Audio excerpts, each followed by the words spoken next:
শুভ সন্ধ্যা বন্ধুরা, কেমন আছে সবাই? আশা করি ভালো আছো। আমিও খুব ভালো আছি। এটা হচ্ছে কালী পুজোর বেস্ট মোমেন্টটা তোমাদের সঙ্গে ভাবলাম একটু শেয়ার করে ফেলি। দেখো, কচু পাতায় 108টা প্রদীপ জ্বলছে, কি সুন্দর লাগছে না, তাই না? জল জল করছে প্রদীপগুলো, তাই শেয়ার না করে আর পারলাম না।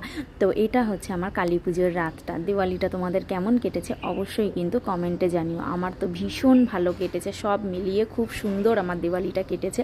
সারাটা দিন ভীষণ আনন্দ করেছি। এখানে দেখো যজ্ঞ হচ্ছে, পুজোর লাস্ট মুহূর্ত।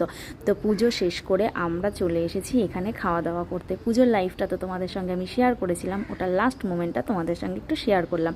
তো সারাদিন উপোস থাকার পর রাত 11টার সময় আমরা এখন খেতে এসেছি। তো এখানে খাওয়া দাওয়া করব এখন। খিচুড়ি আর লাবড়ার তরকারি হয়েছে। তো ভাবলাম চলো তোমাদের সঙ্গে আমরা একটু শেয়ার করে ফেলি।